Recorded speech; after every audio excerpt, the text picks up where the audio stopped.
tarot cards are often the first step and basis for a seeker of metaphysical knowledge, like you, to discover your forever path. That could be astrology, numerology, healing arts, or any other spiritual interest you discover along the way.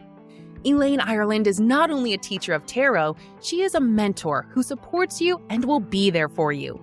Visit www.ElaineIrelandTarotMaster.com now and discover how Elaine's mentoring, tarot card and psychic readings, tarot card classes, and more help you to grow into the true being you are meant to be.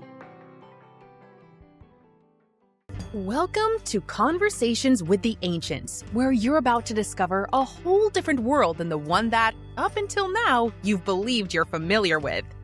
World-renowned metaphysicist, practicing psychic and tarot teacher Elaine Ireland invites you on a journey where you'll hear voices from the past, interviews with some of the greatest metaphysicians you've never heard of, because in their time, they needed to move with stealth. You'll also meet today's spirit mediums, healers, and others who will show you a side of the paranormal you've never seen before. Be sure you visit our website at conversationswiththeancients.com. While you're there, subscribe to us via your favorite network. Now, hear the words of metaphysicians who blazed the trail. You're not in jail, thanks to them.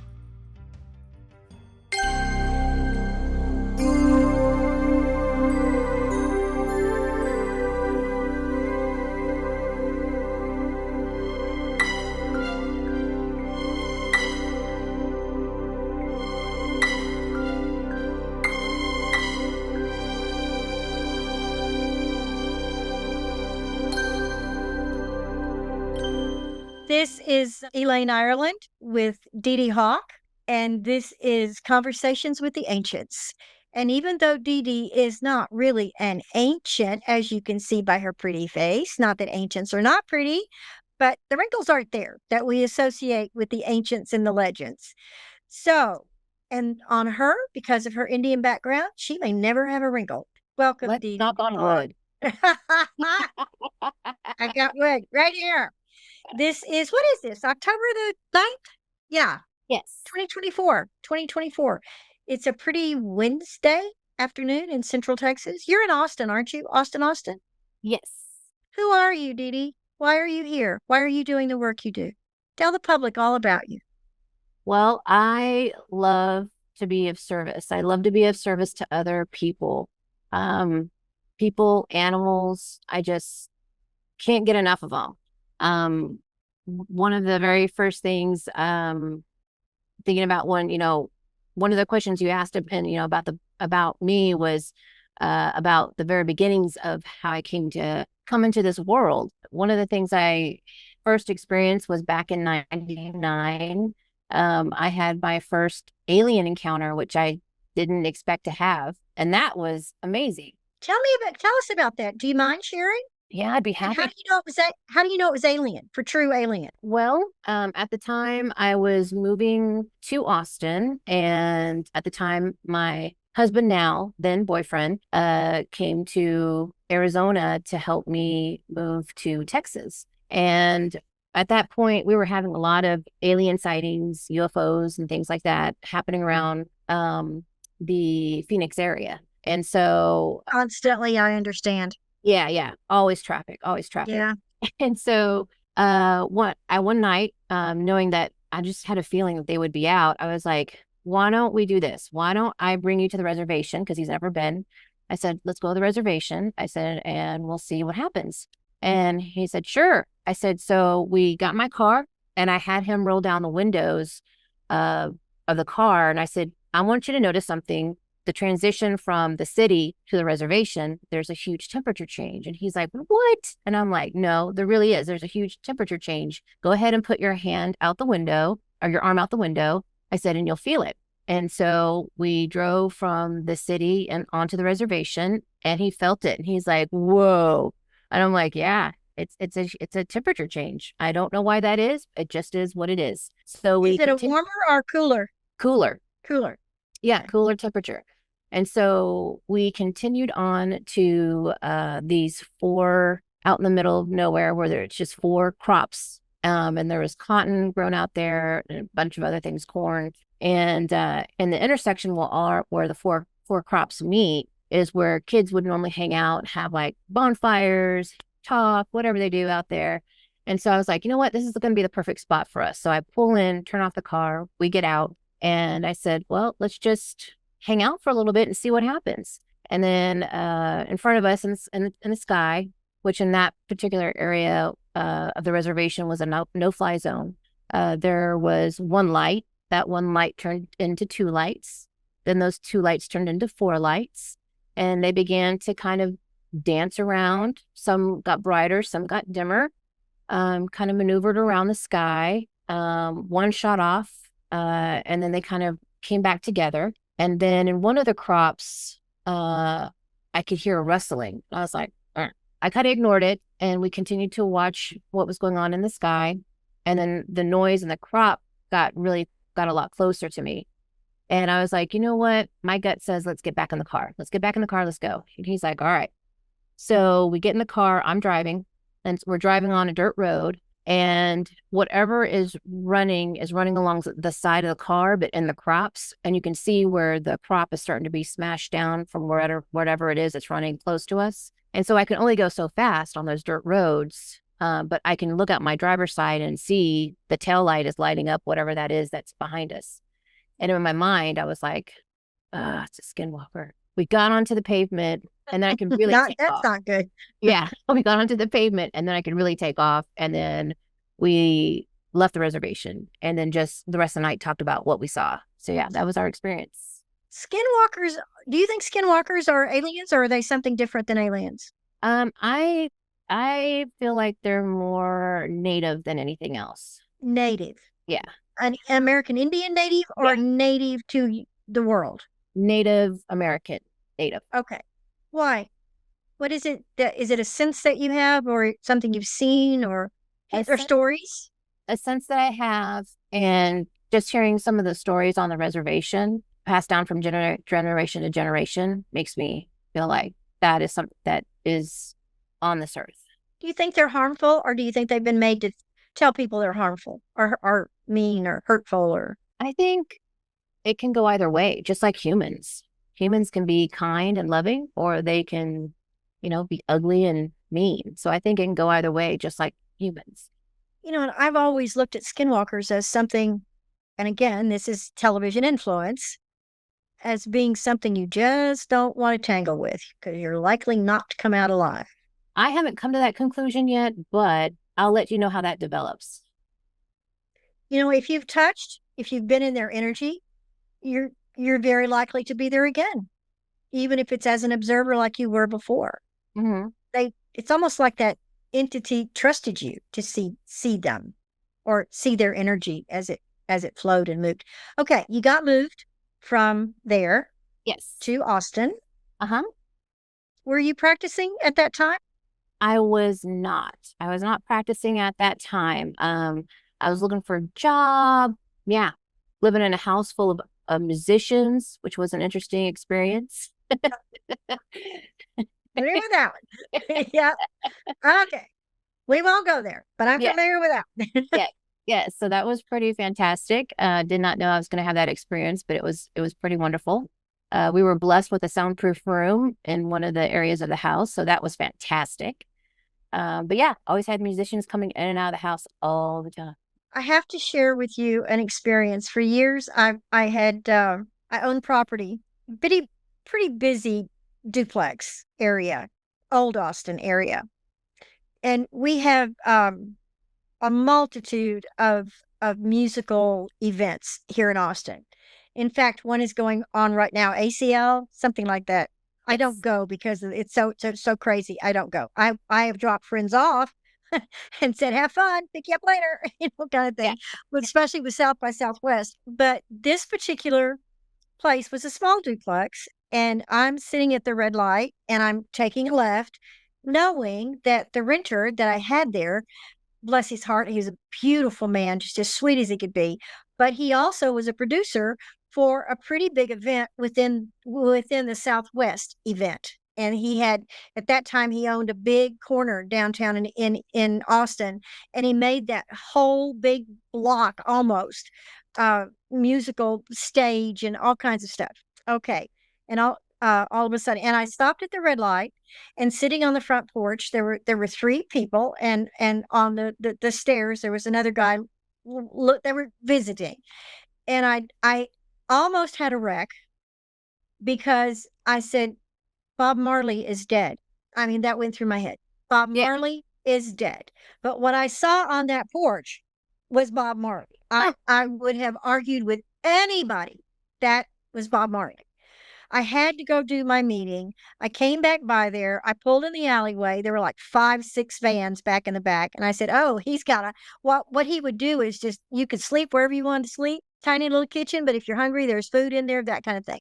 So I walked up to the back door and I said, pretty young girl answered, she came to the back door, and I told her who it was. And I said, is Adam here? And she said, somewhere. Well, as I'm walking through the kitchen, Adam stops in the hallway and looks around and looks at me. Here comes the ghost of Marley, I'm thinking, off to my left. Adam touched my shoulder and grabbed me towards him and said, Elaine, that's not Marley. That's his cousin. Because he knows what I do. And this man was a walking, talking twin. Wow. Wow. And I was so sure that's why I had to stop, to make sure it was not me seeing through the veil, or if it would. And of course, the guy just laughed and laughed and laughed, and he gave me a hug, and he said, I get it all the time, in this beautiful accent that they have. And it was just, that was the closest things to for me being scary. And all of I would have loved for it to have been Marley. Oh, that would have been beautiful. I would love, and we talked for about 30 minutes because I had to get on with my day and they had things to do too. But he said, I know I disappoint people. Oh, I thought that was so sweet of him. And he gave me a hug, and I gave him a hug, and Adam said, they're playing tonight. Why don't you come? And I couldn't, but I would, if I could have been there that particular night. That's a show I would have fought the traffic to get to. Oh, that's a wonderful story. Those kinds of things, when you have an energy trust you the way that one did, that's really high, in my opinion, high vibration energy. Now, what you do with that energy is up to you. You got to Austin, and then what? So then looked for a job, and created a family. Jeff and I got married and created a family. As my family progressed, basically just I would not just say out of nowhere, but I think it was a building of things. Yeah. Building of things happened, and eventually I had reached out to Sarah Reeves, which is your student. Oh my goodness. Sarah, thank you. I appreciate that. That's quite a compliment. Sarah Reeves she's awesome. Anyway. Yeah. Reached out to her and had some questions for her, asking about some things that were going on in the house. Then from there, we just started working on developing my abilities, and she just walked me through some things that I was curious about, and took the time to walk me through them. So yeah, it was really a great process. She's a wonderful mentor. To me, there's a difference between a mentor and a teacher, and she's both. She has a really nice blend of how to teach that individual person, which makes her an excellent mentor. Even if you're in the class with 5 other people, you're very individual to her, which is not everybody can do that. No, I think that's definitely something that's quite admirable. Okay. And through Sarah, you found the podcast with capital THE. The podcast? Yes. Well, with Sarah, we went ahead and she has her own practice, Metaphysical You. And so I started to be her, actually, I guess I'm technically her first practitioner that she brought on. Started really aggressively working with my abilities, investing in that. And then eventually we came up with MPU Unleashed, which is our podcast that we've had running for a couple of seasons now. So we've been to different places. What's the name of it? Slow it down. Where can people find it? What's the name of it again? Okay. The podcast is called MP Unleashed. I like that. I didn't know that was out there. Yeah, we've been doing the podcast. 2 seasons. And you can find that anywhere that you listen to podcasts. And it's you and Sarah, basically? AJ and I, yeah. And from time to time, public, you heard that. From time to time, we'll bring students along and have them use their abilities. So what's the focus of the podcast? Well, is it a learning, teaching program, basically, or what is it? Basically, it's from a perspective of mediums and psychics. So basically, under the premise, like we already know the paranormal exists. We're just going to go out and check it out for ourselves, and then relay the information to anyone who wants to listen to the podcast and relay what our findings were. You made a lot of assumptions as a kid, didn't you? You go way back further, I think, than you realize or you want to admit in terms of your abilities. I think you're right. I think that I probably am a very, very old soul. Me too. I agree. Yeah, I agree. When did you realize, where in there did you realize, and maybe why did you realize, what happened to make you realize that you had something to work with that was a little different and you had to get brave enough to do it? Well, it's funny. I thought first it was working with one of my cats. But just recently, I was talking to someone and realized I actually had one experience previous to that. I would say probably maybe 10 years ago, Jeff and I went to a friend's party. We were hanging out, having food. The person that was there was a chef, so she made this delicious meal. Fantastic. Afterwards, we're having drinks and hanging out. I remember the host's husband had said that he had this hole in his hand that he couldn't fix. Like, he's like, I've been to doctors, I've been to, all the hand specialists, I've been to all these people, and I just can't get this hand thing to figure out what's going on.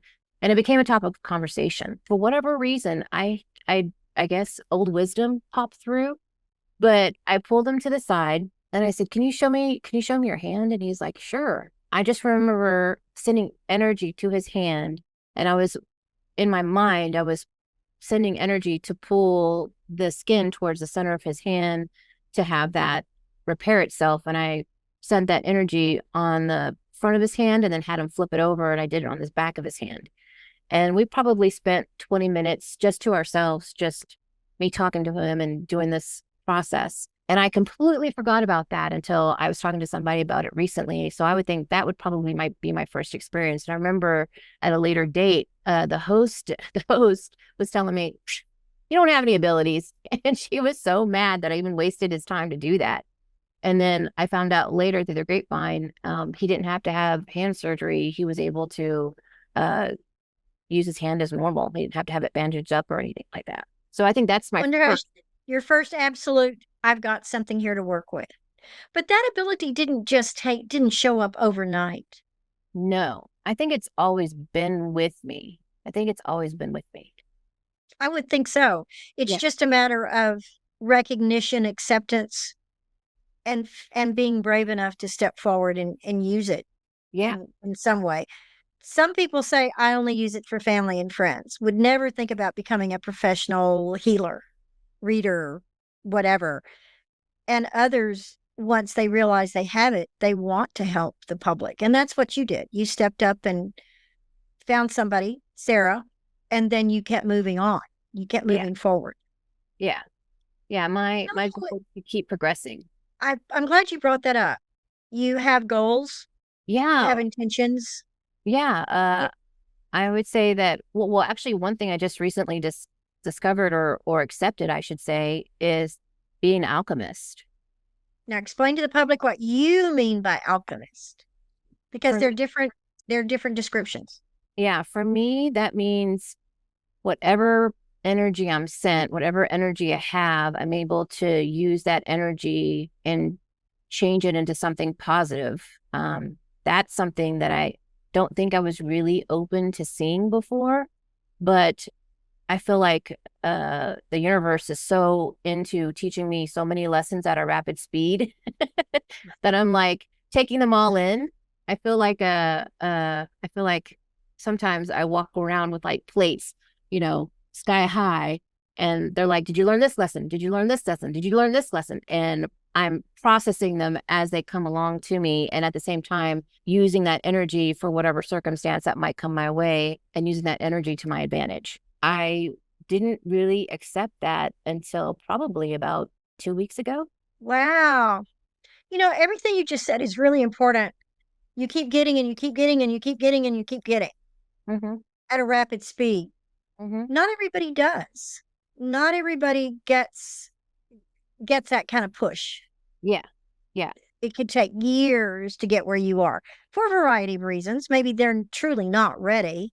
Maybe they say been there, done that. What you got next? They know it's already accomplished, but if it was, they wouldn't be getting more information. They just think they are. And I think that sometimes that's a memory of a past life, and it's like reading a book and going, I could have written this. Well, if you did, why didn't you? Yeah. And sometimes they could have, but it wasn't their turn to do it this lifetime kind of thing. So what you just said, considering how young you are and you've not been in the professional side of this for very long, I'm as a teacher and a mentor, I'm really proud of you for being able to say, come on, let me Yeah. have it. Let me see Yeah. what I can do with it. And I you're have brave enough.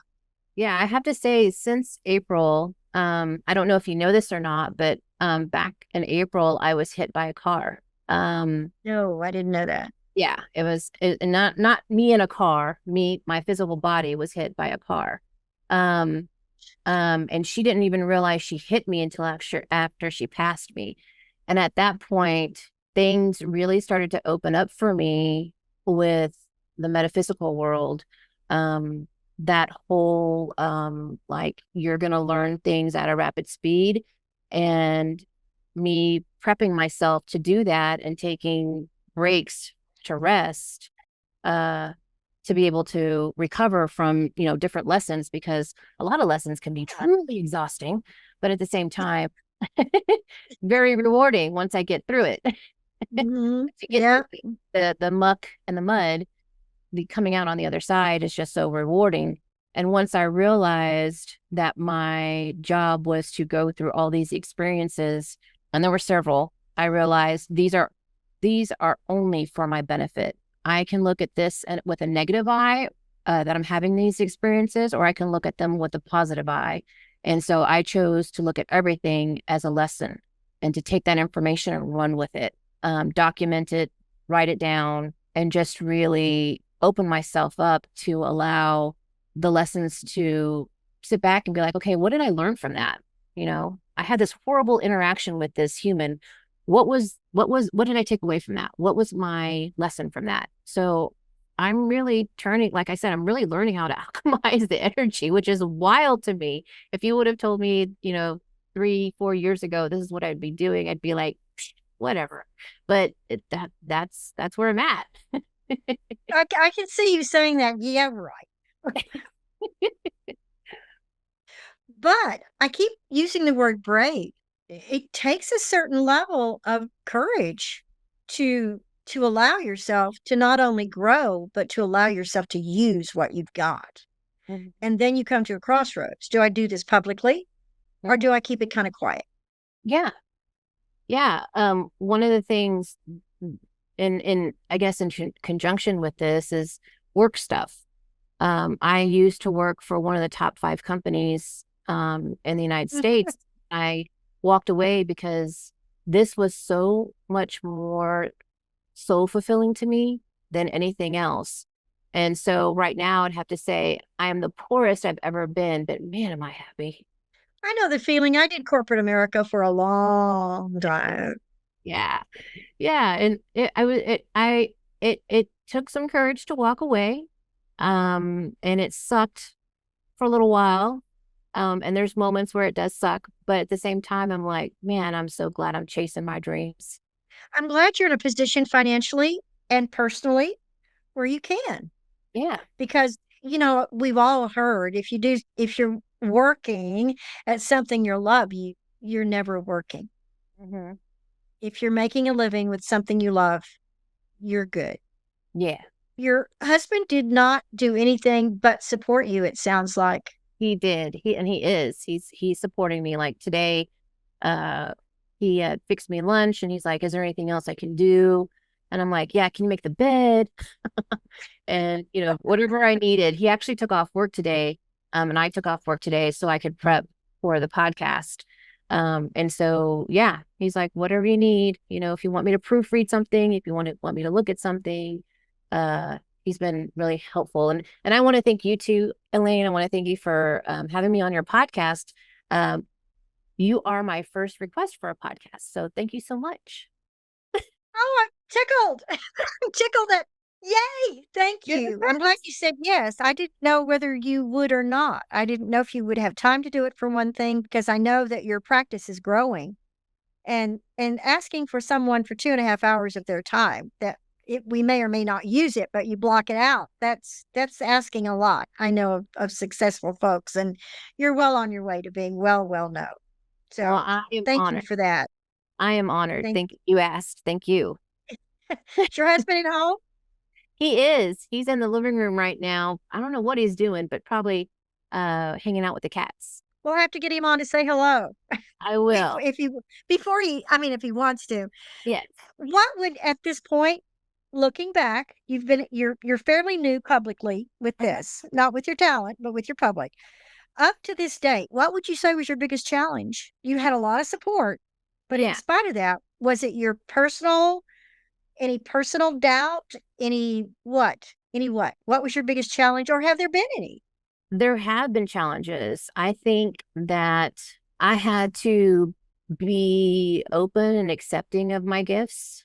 I feel like I've been around several times for many lives, and I feel like, and it's so funny, every time I think about being here for several lives, I always think of Jack's wolf, because I feel like him and I know each other from previous lives. And I always think of him because he and I are just really thick as thieves. Like we met each other and just immediately connected. So I think I know him from somewhere, and I, like to figure like how we know each other. I had to be open to it. I had to settle into it. One of the very first times I astroplaned, I shared this experience with you. One of the things that that was suggested was that make sure before you actually leave to go to the astral plane, make sure you have a tether to your ankle.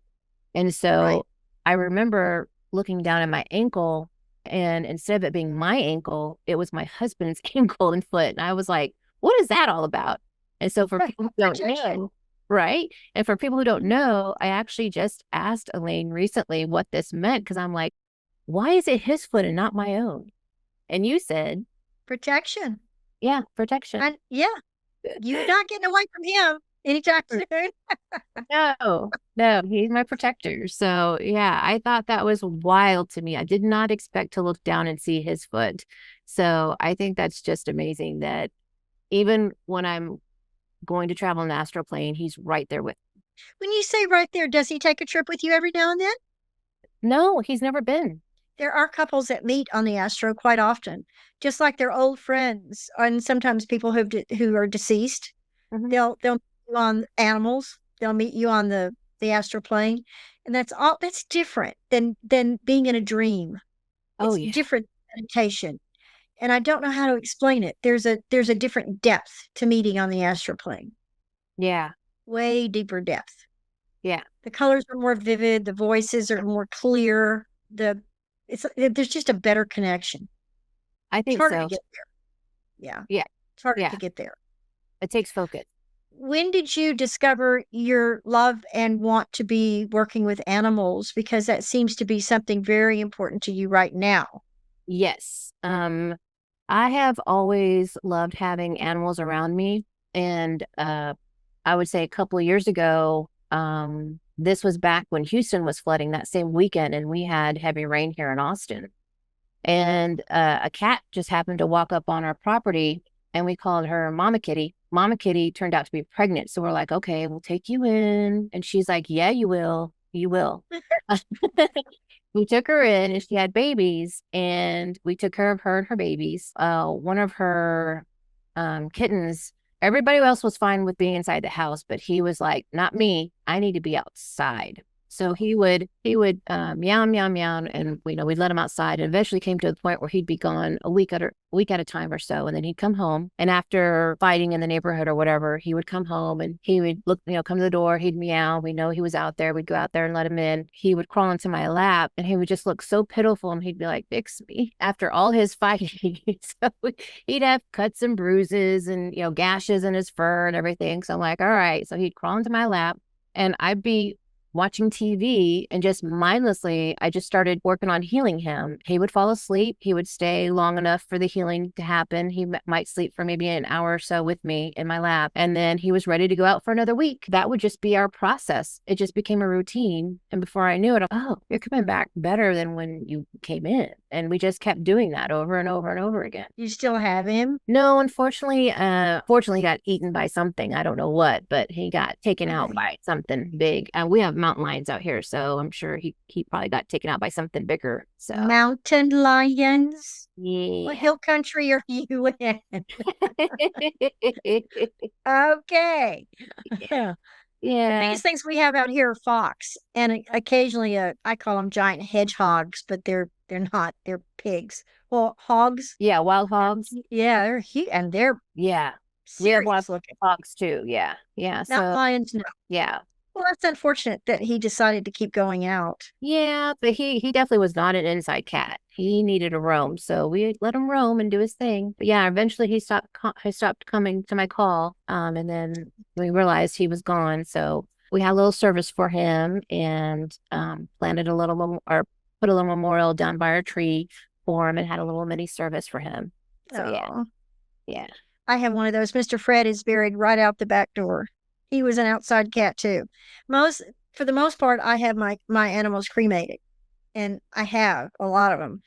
But he was an outside cat. He wouldn't want to be cremated and stuck in a jar, even though his spirit's someplace else. He wouldn't want to do that. Yeah. So book-wise, mentor-wise, we know about Sarah. Yes. She's a value to you, and your teachers and your mentors are going to change as you grow, because sometimes we outgrow our teachers and our mentors, or they need to let us go because they've got other people to work with, one or the other.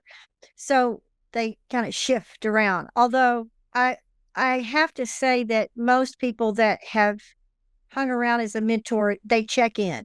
Yeah. Or for me, I'll go look for, where is so-and-so? We're usually friends on Facebook or nowadays, or something. Used to, you'd have to get on the phone and keep dialing until you found somebody, that sort of thing. But, and by then your mentor is better than they were the last time you saw them. So now it's time to reconnect and not pick up where you left off, but see where you can be. But I have known mentors in the past that for a while you're exactly on the same level. You're exactly, there's not a whole lot you can learn from each other at that moment. That's not to say that there can't be, because we all keep doing experiences. And even if we can just share the experience, then whatever the mentor figure needs to get from that, they will, because we're all messengers. Oh, that's what that meant. Ah, why didn't I see that before? I say it all the time. Some psychic I am. I forgot this. I didn't do this, or I knew I should have done that. Some psychic I am. Well, it works with being the mentor too. Yes.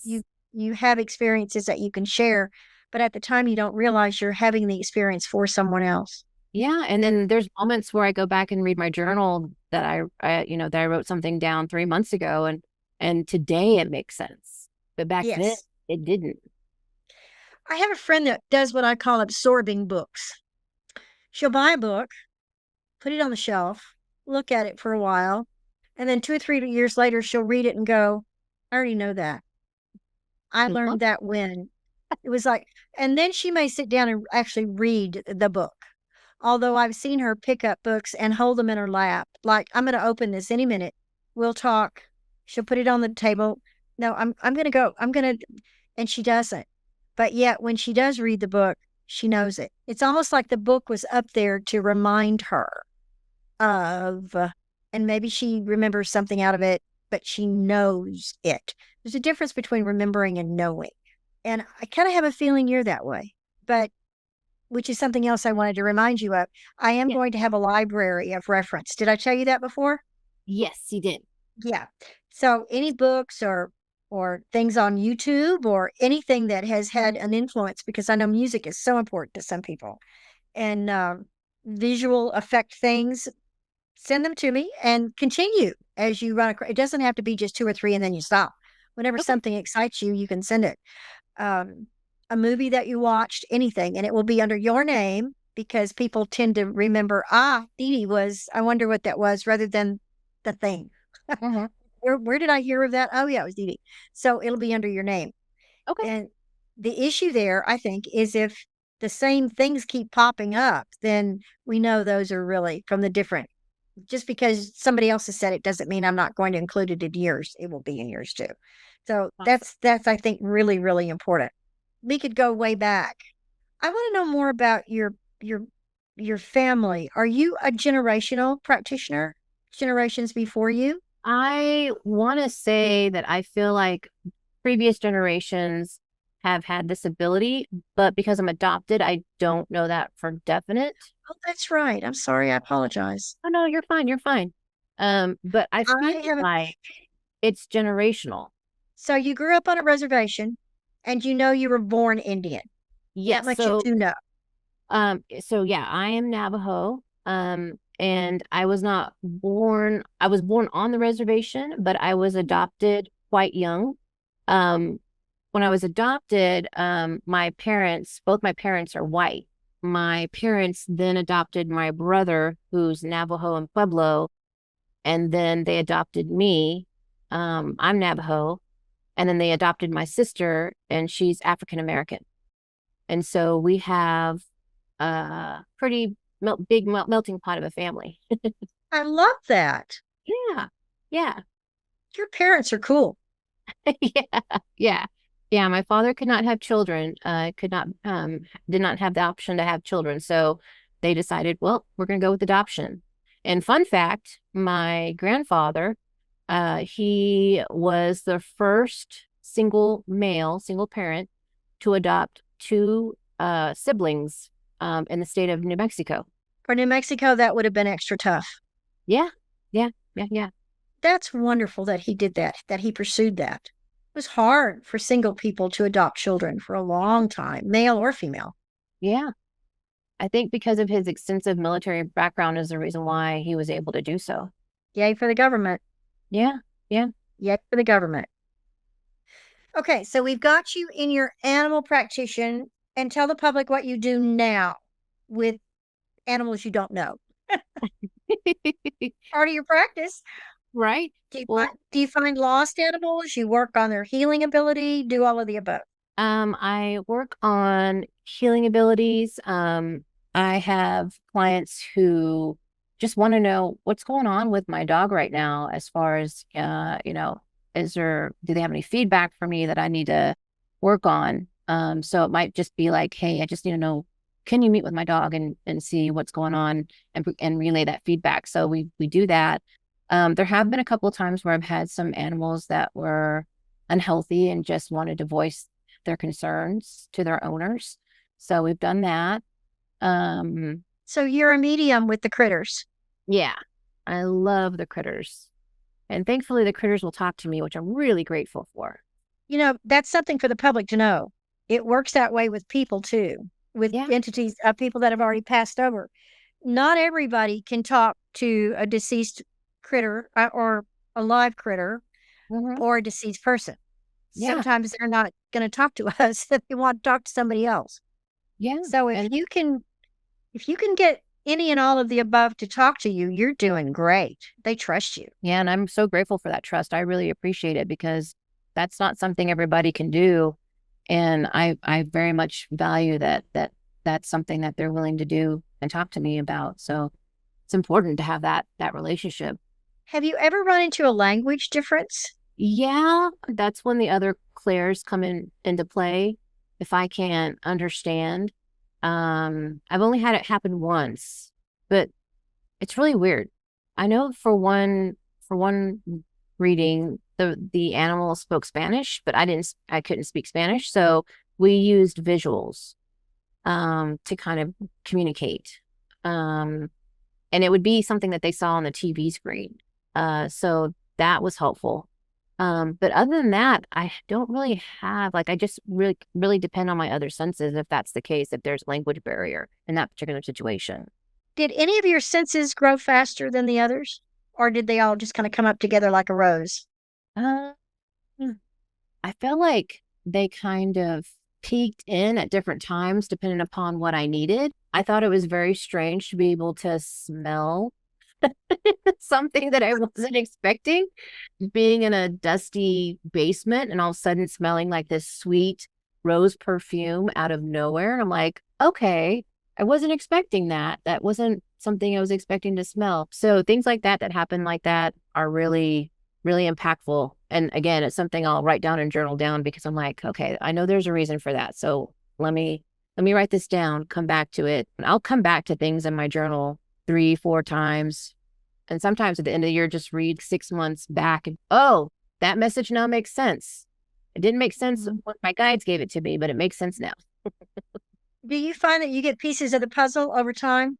Yes. Oh, that fits with that, and this one fits with that, and yes. and then so you get a clear. frustrating. Yeah, yeah. So Sounds like you were doing a clearing at a house if you were in a dusty, smelly basement. Well, it's one of the ghost investigations that we did in Yorktown. We went to Yorktown, a hospital in Yorktown, and the basement itself was very musty. And so we walked around there checking out all the rooms. And I just remember getting this smell of rose smelling perfume. And I thought, well, that's really random in this musty old basement. Energy was still hanging around. Yeah, it was the energy of a nun that was still there. And so I just felt her walk past me. And at the same time, I got a smell of her perfume, her rose perfume. Have you tried yet to send your spirit ahead of you if you don't want to go into an area that you may feel dangerous? Yes, I've done it in my dreams. Actually, that's the first time it was in my dreams. And I was so excited to relay that to Sarah. I was in my dream and I was walking. I knew that around this corner I could hear yelling, and there was 3 or 4 people in that room with whatever was yelling. And I remember, bless you. And I remember, and I remember thinking, okay, first of all, because I'm behind this wall, I need to throw on my protection, make sure I'm shielded. And then I remember thinking, I'm going to go around this wall and I need to make sure I'm protected first and foremost. And I just remember being very adamant about that. And then sharing that experience with Sarah, because I was like, I protected myself before I walked in the room. I was so happy. But I sent my energy first. Before I physically walked in. I sent my energy first to scope it out, and then I walked in. Yeah, that's tricky. That's tricky for a lot of people. I don't care how good a psychic they are, or soul traveling. What is the other one that we do with the cord? Astro travel. Astro travel. Yeah. Astro travel is another way of doing it, but 9 times out of 10, you're supposed to be asleep when you're astro traveling, and then it's called something else. But sending your spirit ahead of you or your energy ahead of you into what could be a dangerous situation can still be tricky. But boy, it saves a lot of time and trouble. It does. When you're doing clearings and some other things, and you don't need to be climbing ladders or going into basements or jumping underwater with God only knows what, so that's. Have you ever done a pool clearing, or what they call a pool clearing, where you actually go into water? No, have not. There are some caves around Hawaii that are not Maui, but some of the other smaller islands. They're caves that the word kahuna always bothers me, but you get the teachers, major teachers will have their students, even though they can't swim, somehow miraculously swim, and work into the caves to see what they get to a certain edge, and then they send the rest of them into it. Well, of course, water spirituality. So you're dealing with a friendly entity there, but to actually send yourself while you're awake into a cave area and see what you find in there is different than doing it astro or any other. It's just different to do it. And I've only done it one time, and I'm not a very good swimmer, and not there, but here in the States. For me, it was one of the most peaceful experiences I've ever had. I wasn't afraid of it at all, in spite of the fact that I have been killed more than once in water, walked the plank a couple of times, and that sort of thing. But I didn't have any fear of doing it. If you get an experience, if you get a chance, Okay. it's an interesting experience, even if you never do it again. It's an interesting experience. That's You have a definitely lot of experiences ahead of you, kiddo. You're I you're can't gonna wait. be, yeah. Do you think you and your husband will ever work together? I hope so. I hope so. I hope that's something presently it's something he's open to. Anytime I do go on investigations, he's always with me. So he's always there in the thick of it whenever something's going on. So he's always with me. What led you to Stephen's podcast, Midnight Owl? The Night Owl podcast. Mm. The basically what happened was we would travel from Louisiana to Austin, and I would listen to his podcasts when we would travel, and his voice just is so soothing. I love his voice. He's got a great voice. Like the fact that he's doing that all is like perfect because his voice is amazing. And then his storytelling is just fantastic. I hope to learn that craft because he's just so good at it. But we would listen to his podcast traveling to and from Louisiana. Just fell in love with hearing everyone on it, hearing Sarah, hearing, things that she didn't know about, but later Stephen would be able to confirm with her, hearing you when they were like, we don't know what to do, so let's consult Elaine. And then they would reach out to you by phone and we would hear your lovely voice. So and to me, I just remember thinking, the first investigation I went out with Sarah on, I was just like, is this real life? Is this really happening? Am I doing this? Because I was just so in awe that, here's someone I listened to on a podcast and now I'm actually in their presence, walking beside them, going ghost hunting. And I thought, this is fantastic. I am just blessed. So you listened to it, and then you ended up mentoring with Sarah, and Sarah pulled you into the Stephen's podcast. No, I'm not part of Stephen's podcast, but I'm part of Metaphysical U as a teacher, and then a part of MP Unleashed, which is a podcast that we do with Sarah and AJ. So but that's basically how you met Stephen, was through Sarah. Yeah. Yeah. Thank you. I appreciate your compliments. It's really sweet of you. I have yet to be on what I call on soil with him, but it's fun to be back. It's fun to be in the background, be on the phone. Yeah. It's fun to do that. It And is. that's how I met Sarah. Was he called me because of the elementary school thing, and then I met her. I don't remember whether it was exactly Halloween night, somewhere around Halloween when they did a party or something at Tweety's. Okay. Tweety's, yeah.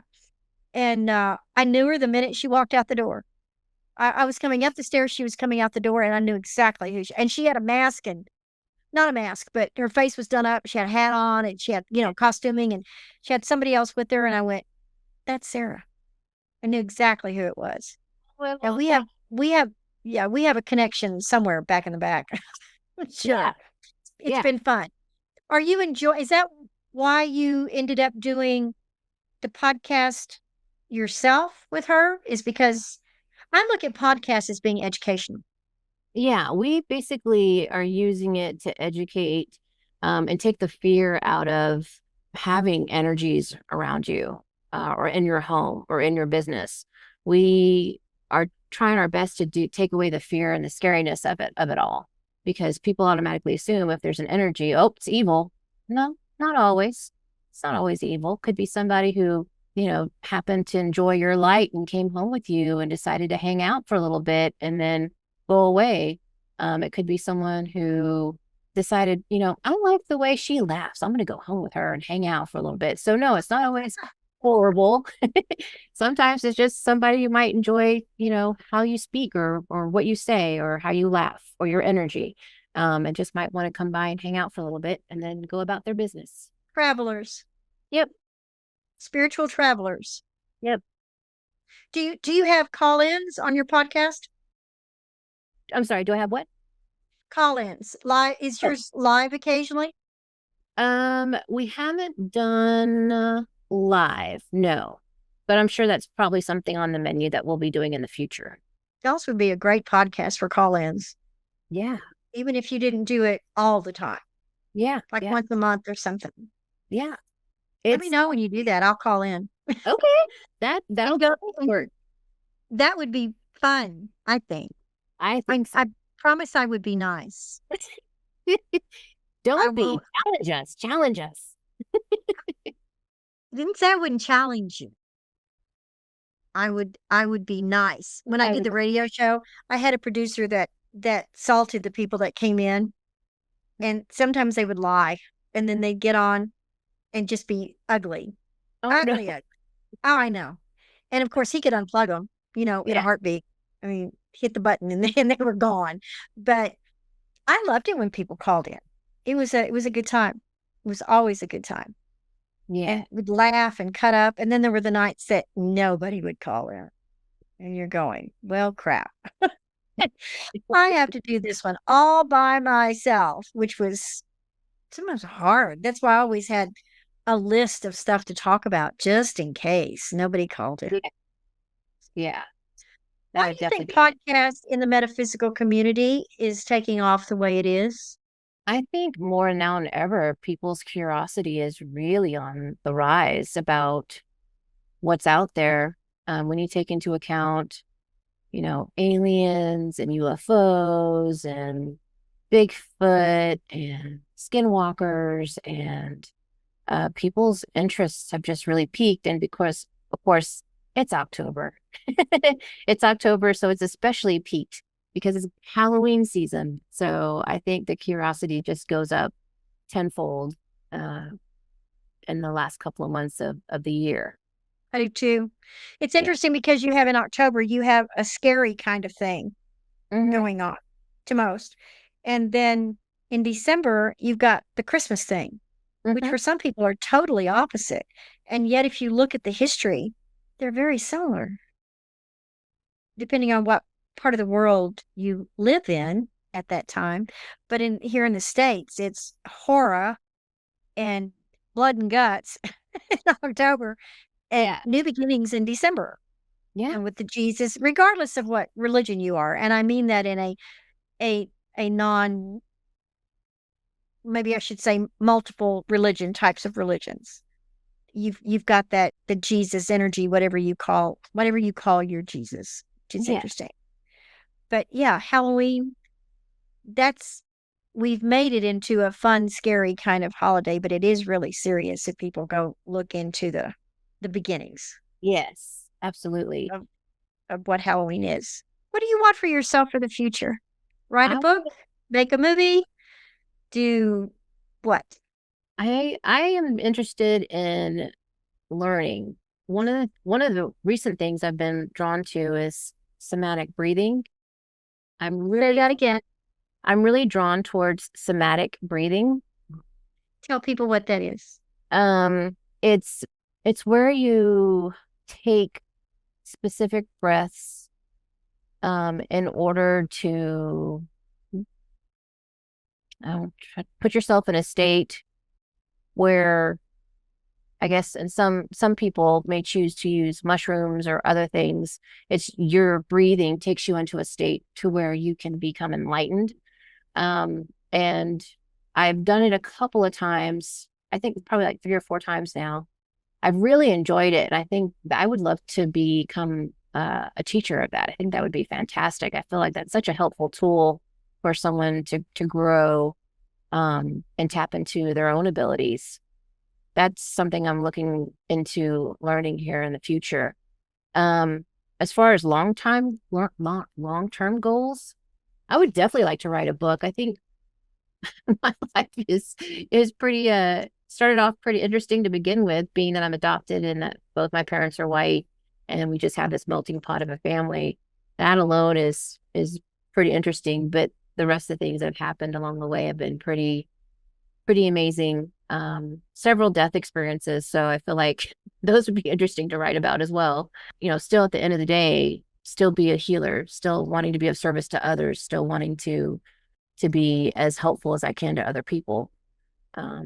Maybe that's why you had the difficult times. I know that's why. I think all those lessons are absolutely for a reason, and I'm looking into those individually to see what have I taken away from that experience. And that's pretty much how I look at life: is what can I take away from this experience? That's what we're here for, to Yeah. learn and to share. Learn Yeah. and to share. And I'm always learning. I have made that so important in my life to always be learning something new. Because, good or bad, positive or negative, I just feel like it's always good to be in a state of learning. I like that term, state of learning. Yeah. I like that a lot. Thank you. Yeah. Yeah. I want to go back to your breathing. Yeah. Where were you introduced to that? How did you stumble across that? Or did it just land in your lap? So there is a gentleman. I'm trying to think how it even came to be. Let me see.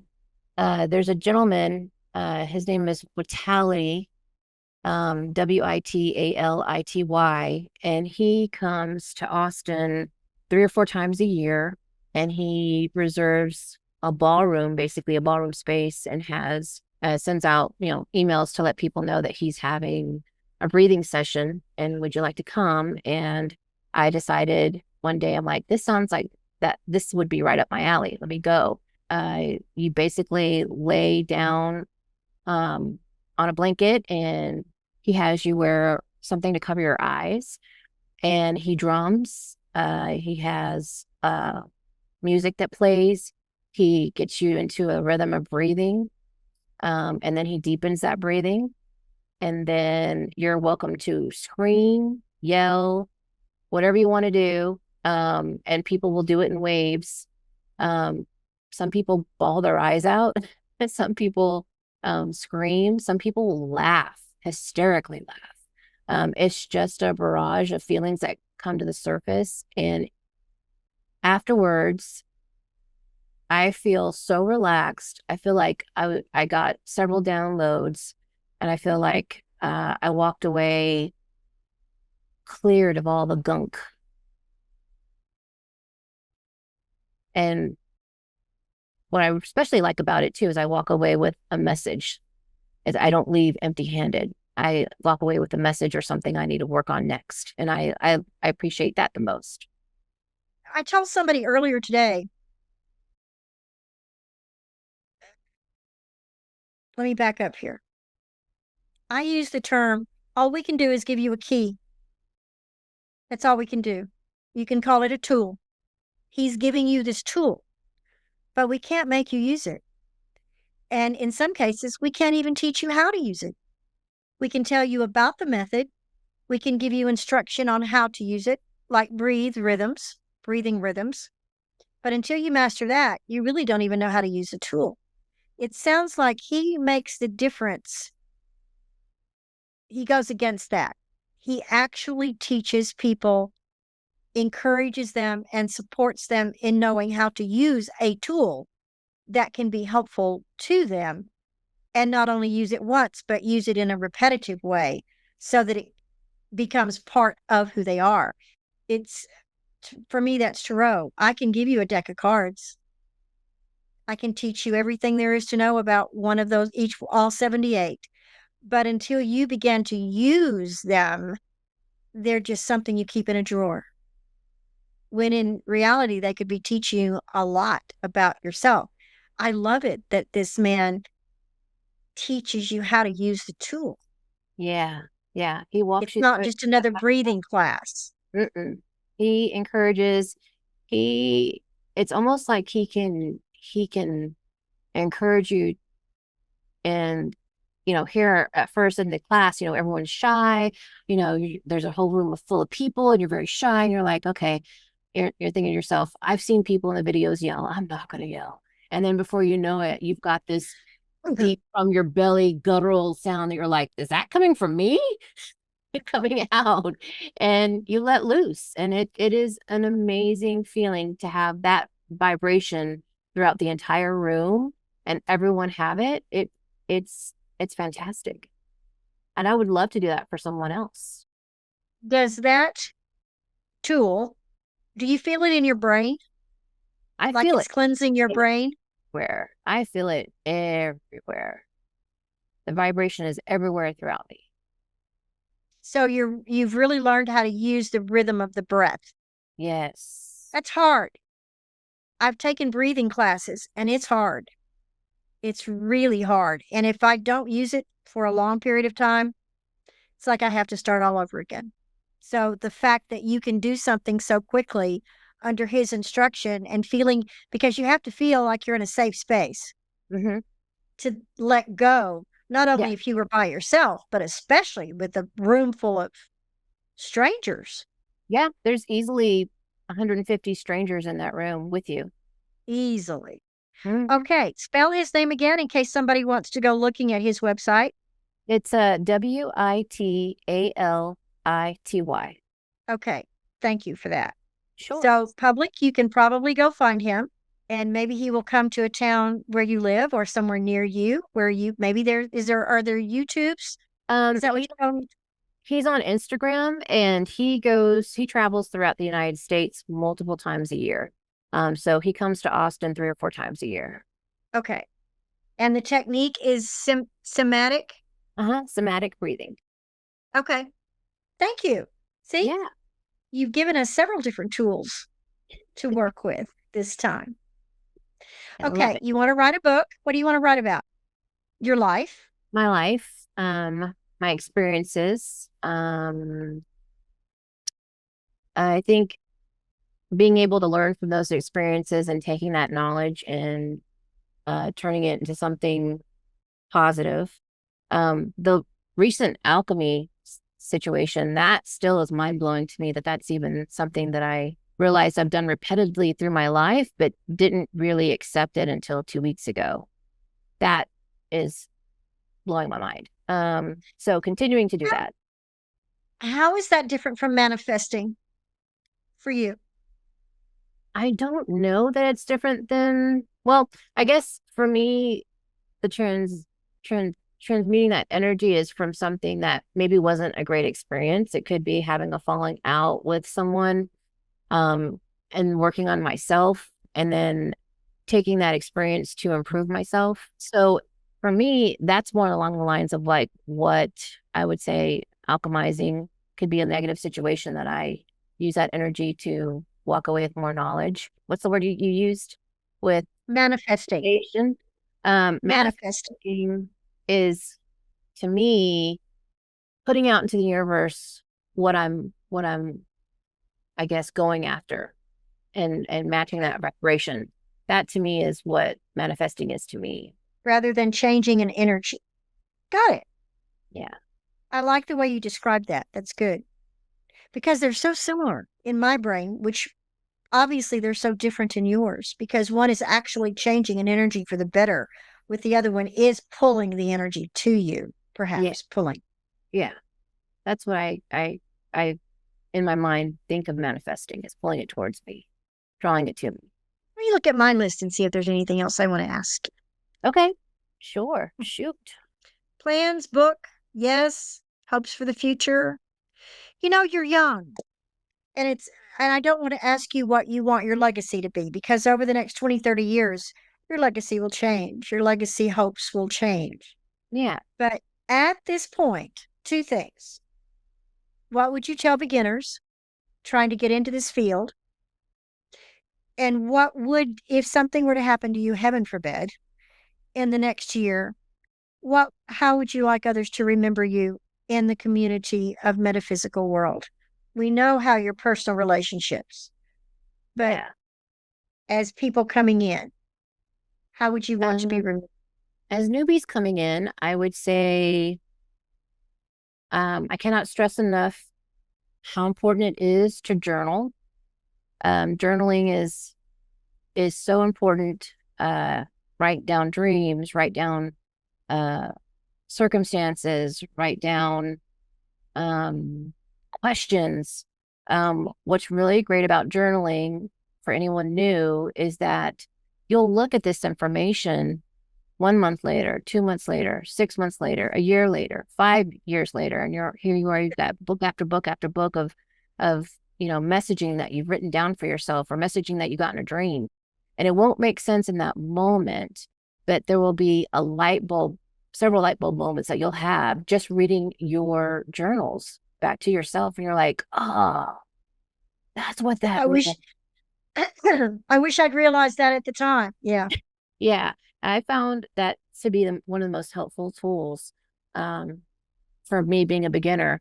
I would also say listen to your intuition and depend on that intuition. That is so important. I feel like that is such a tool, such a great tool that we carry within ourselves that we sometimes spend so much time doubting that tool when we really need to invest in that tool. I would say listen to that tool, listen to that inner voice. It's important. I would also say don't let the opinions of others impact what you feel is your desires. If there's something that you want to do and it's not harmful to anyone else, if there's a path that you want to go on that you're like, ooh, this is going to be kind of awkward, explore it anyway. If it makes your soul happy, if it makes your soul dance, because you're going to come across people who are going to doubt you. You're going to come across people who don't believe in you, or maybe have planted seeds of negativity. Blow past those seeds of negativity and invest in yourself. You're absolutely worth it. No, you just said something very important. Invest in yourself. I want to look at that for a moment. The word invest doesn't always mean money. No. It means time, meditation, practice, discussing dreams, discussing your fears, because this can be a scary thing when you first get started, which is what your podcast is all about, trying to take the fear away. Mm-hmm. And I applaud you for that, because that's hard to get through people's fears and how they process them. So what you said about investing in yourself is really almost critical in getting into what we do in the metaphysical world and how we help others, because we have to be very, very sure of who we are and what we are here. What we're supposed to be doing at that moment for that person or that group. Yeah. And it's not always the same. Yeah. I feel like also too, it's important to lean on people who have years of time invested in these abilities. Leaning on your elders who have knowledge. I think that's highly important. Listening to their stories, hearing what they have to say, because there's wisdom. And if you're open to learning, you will walk away with wisdom. And later on, you'll be like, oh yeah, I remember when Elaine told me this would happen. She's absolutely right. Here it is. It has shown itself. So I feel like listening to people who have more knowledge than you and taking into account their experiences is also highly important as well. That's what this podcast is all about. This is a 20-year love program for me. It's taken me forever to get. There was no such thing as a podcast when I first started thinking about this years ago. I couldn't figure out. I thought I'd have to have a radio show to do it. But it's important for the public to know, just the general public who has an interest in this, but is not a practitioner, what we've gone to get where we are, to get their attention as maybe a helper. But just as importantly, I want the newbies, or the people who are interested in, like you were interested in, so you sought after I want them to know whose shoulders they're standing on, Yeah. and how we got past fears, how we learn, and what you just said, learn from others, listen to the stories. But it's also having a family like you have a family. It's having jobs. It's like Adam says, we bleed. We've gone to jail. We've cut the road for people up and coming so they wouldn't be by themselves. And when I say we've gone to jail, I know psychics that have gone to jail because there are still rules on city, state, federal, even that if you hear, see, smell, whatever, something that nobody else does, you can be admitted into an institution. And that's scary. I mean, some of those are still on the books. Now, some would be overridden. They just haven't been voted wrong. But we also, we can't put things like the word consultation on our cards in Texas because that goes against the mandate for counselors that are licensed. Did you know that? A No. lot of us used to use psychic consults or something. That's illegal now. We can't do it. If they see it on the card, they can charge us. And there are other things too that we've had to learn how to get around, like diagnosing.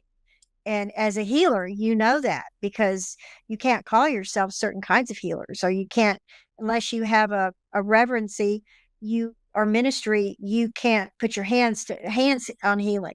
If somebody saw what you were doing with that gentleman and they didn't like it, they could have drawn legal attention to it and you could have been in trouble. But if you just float your hand or use Reiki, that's different. You're certified. But that's why so many of us are ministers, because I don't do that, and I certainly don't do healing in public, but that's how we get around it in order to help people. Well, who found out about that? Several generations back found out about it. So the ones coming up today, it's kind of our responsibility to warn them about what they can and can't do legally. Otherwise, they're so excited about it. Some of them, they just parachute right in and get themselves in trouble. So when you're talking about these things and helping people and protecting people, I want them to know we had the DeeDees out there to begin with Yeah. that kept them from falling in the water. You were the trailblazers to make this all possible. See, you're the trailblazer too, because when we're gone, who are they going to look at? That's why I have the categories that I have for this podcast, because the longer you're in this, you will be floated over to the next podcast. So if they want an elder, if they want an ancient, because eventually you'll be the ancients. That's why I don't have any problem calling it Conversation with the Ancients. You will all be the ancients at some point in time. And the legends are the one who are no longer with us. But we're going to be doing what I call square table talks. And we're going to talk about them. Pull in some of their families and clients and people who love them and knew them well, and help them be remembered, because those are the ones that are gone now, the ones that died in the 1800s or early 1900s. Those are the ones that were trailblazers for us. Yeah, absolutely. Yeah. And now you're one of those trailblazers in a different way, because the laws and the abilities change from generation to generation. And that's why it's so important. Yes. You're a trailblazer too, in your own way. And you're Indian. And it is my understanding, correct me if I'm wrong, that in some tribes, you're not supposed to be doing what you're doing unless you are in the tribe working with it, not making it so public. So I would say that's probably true.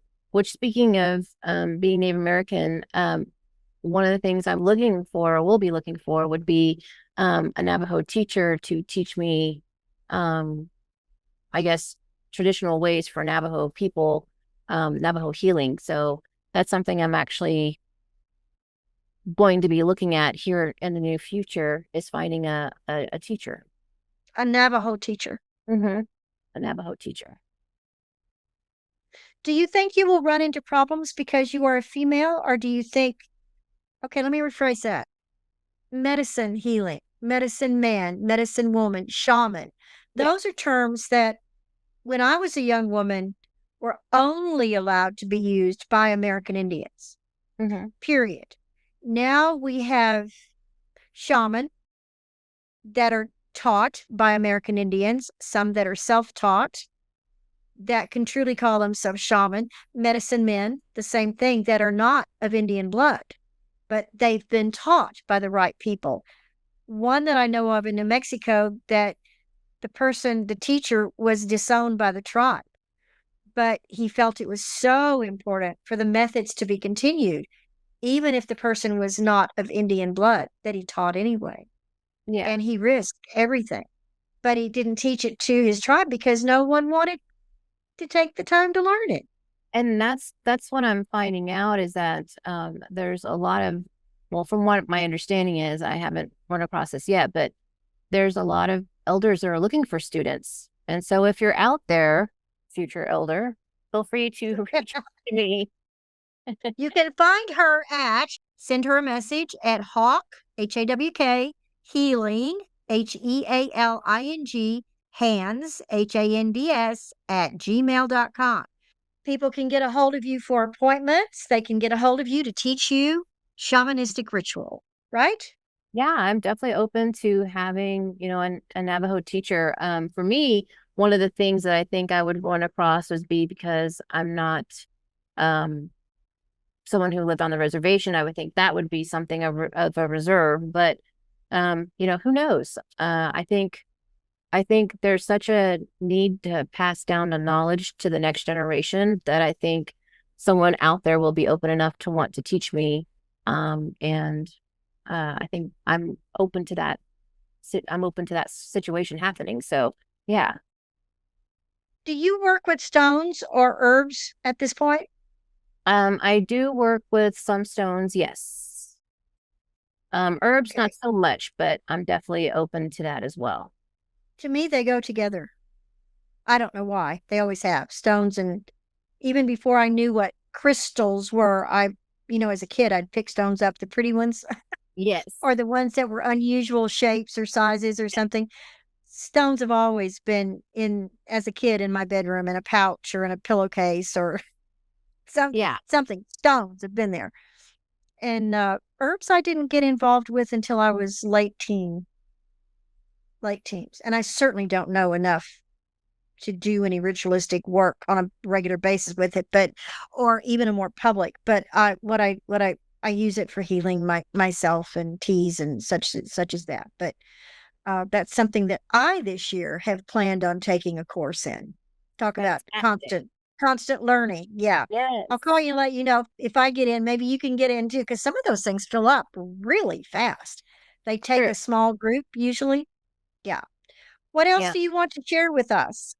I have a passion for learning about bees.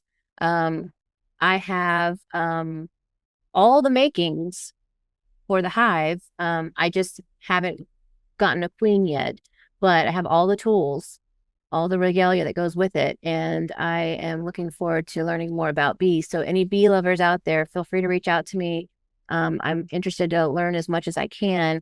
I have almost 3 acres out here that I'm looking to have bees on. So if you have something that you're doing here locally around Austin, I would love to hear more, because I'm enamored with bees. I just think they're fantastic. There are, I thought, what part are you, northeast, southwest of Austin? Are you in Austin? I'm basically out by Lake Travis, north of Lake Travis. Okay. Lago Vista area. I know where you are. Yeah. 3 acres. I have a really good friend, and I don't know how her health is these days, but she had a number of beehives. I'll have to call her and see how she's doing. Yeah. She was really into bees, and her health was challenging there for a while. So I can check with her. In fact, I think she gave 2 of her hives to somebody because she just couldn't do it. And he couldn't take any more than that. But anyway, I'll snoop around and see if there's, because she's such a sweet lady, she'd probably take you under her wing and teach you what she could. Oh, Lago Vista used to have about 10 acres there was a a bee curator is what he called himself. I don't know if he's still out there or not. And people could work with him, volunteer, and he would teach them I haven't heard stuff. of anything out here, but I will definitely do some digging. Yeah. I've only got one friend that was in the Lago Vista area, and he's got his property for sale. He's not, it's barren. It's real high up, and it's a beautiful piece of property. But I don't think it may be 3 acres. I just don't remember. But you have 3 acres. You don't need 3 more. But just happen to remember that. But I'll see if I can snoop around for people that Yeah. would be Yeah. interested in teaching you. That would be What appropriate. else? I am launching a new website. So by the time this airs, it'll be roughly about a month old, but I am launching a new website, which is hawkhealinghands.com. And it is showcasing my services that are available. Has a schedule in there, goes into detail about me doing healing hands, animal communication, personal readings for people. It also goes into some of the information about my background, about going into ghost investigations, being part of CE5 events. So yeah, it's a plethora of information about me, and I encourage anyone who wants to learn more about me or to reach out to me. I'm definitely open to talking to people. You have quite a career ahead of you, sweetie. Oh, I can't wait. I can't wait. But just remember, it's ahead of you, but it soon becomes today. It's true. It sneaks up on you real Yes, fast. it does. Yes, it does. What would your first book be about?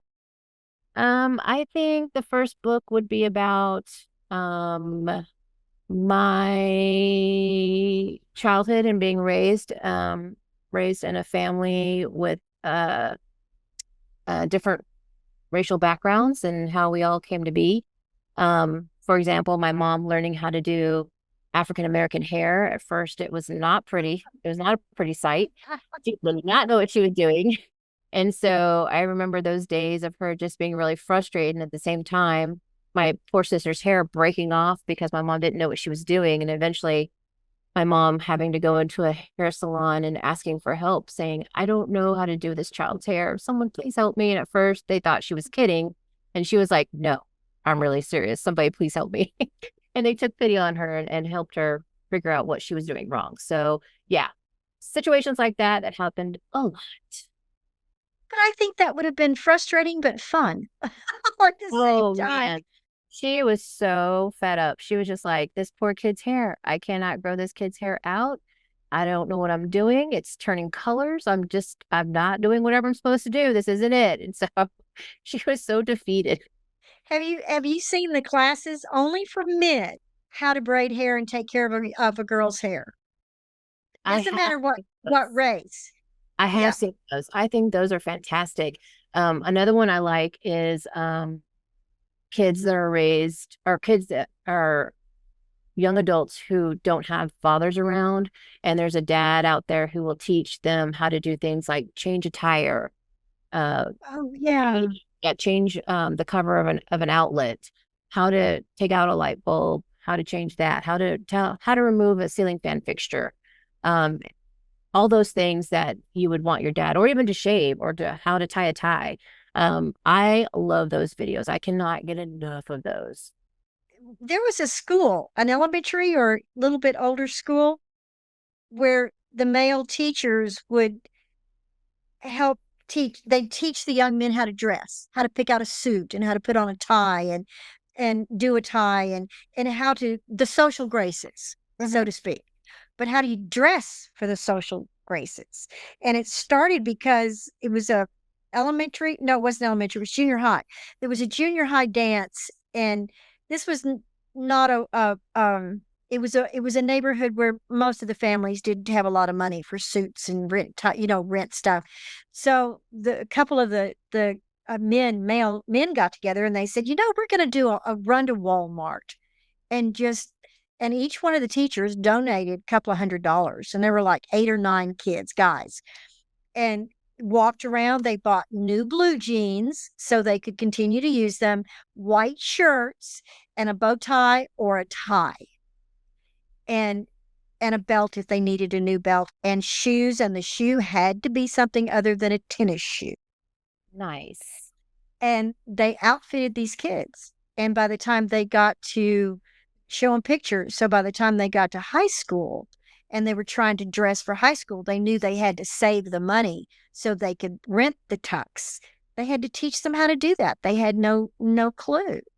So yeah, I love that. I love seeing things like that. Love it. Me too. This last part of this has been a wrap up, but we still haven't seen your husband. Well, let me see if I can message him if he'll come in here real quick and Just give you a hug and say hello. Yes. And I have to say, we went out to Miss Elaine's house, and at the same time that happened, it was a big group of us from Metaphysical U, and we went out to Elaine's house, and she was so kind and hosted us, and we had hung out with her for the evening, and it was happened to also be at the same time that was my husband's birthday. And Miss Elaine was so sweet. She went into her refrigerator, grabbed a candle, lit it, and we all sang happy birthday to my husband. And he was over the moon. He was so happy. If I'd known before that, we could have had a cake or something, but I didn't know. But thank you. That was a fun evening. Everything was green out here. Y'all were doing a new moon or a full moon I think ceremony? so. Yeah. We did this live. And it was the lights in the front part of my house. For some reason, it's a county light and it's huge. And it decided to be this vaporous green that I don't know why. It's not always green. Sometimes it's an honest to goodness white or yellow. But that night, it looked like a spaceship had landed in the front yard. Yes. Folks, I live in the country. Country. So they had a big pasture kind of front porch to sit on. Front yard to sit on. Hi, come say hello. I see your shadow back there. Hi, sweetheart. There you go. You have to get past the veil. Thank you for taking such good care of her. No problem. I'm doing it. How are you doing? Thanks for popping. What, honey? How are you doing? I'm fine. I'm losing my voice, but I'm fine. My throat's been doing weird stuff the last couple of months. I don't know why. So, but thank you both so much for spending your time and your energy. And I'm honored that you were my first podcast, that I was your first podcast. Yes, you are my first podcast and the first person I'm telling about my new website. Gosh, thank you. Yes. I think that's awesome. Do you know when it's going to pop out? Yes, it's going to be live on the 12th. Okay, 12th of October? Yes, so it'll be Okay. it'll be live probably almost a month by the time this airs. Probably because it's taking Dean right about a month to get through most of this. Okay. I'm going to be slowing down over the next 2 weeks, pick up in November, slow down again the last 2 weeks in November, and I don't know what's December, but I'm booked throughout. But we were supposed to do a soft launch on these the 2nd, but his crew ran into some difficulties, so we'll hopefully at least 5 per arm will be out. Categories will be out within the next 2 weeks, hopefully. So get yours in there because you've got your launch too. So I'd like to get yours in there as quickly as possible. Thank you. I appreciate that. Thank you so much for being with me, with us, with the public. Thank you for being with us. DeeDee Hawk, let's see. A reminder, Hawk Healing Hands at gmail.com to make appointments and to talk more with her about her specialties. Thank you both. Thank Mwah. you.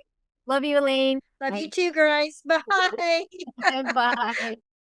Thank you for tuning into The Conversations with the Ancients, where we take you on a journey where you'll hear voices of metaphysicians from the past, as well as today's spirit mediums, healers, and others who show you a side of the paranormal you've never seen before. Remember to visit our website at conversationswiththeancients.com and enjoy even more great episodes like this one. Again, while you're here, subscribe to us via your favorite network. We look forward to seeing you next time on Conversations with the Ancients.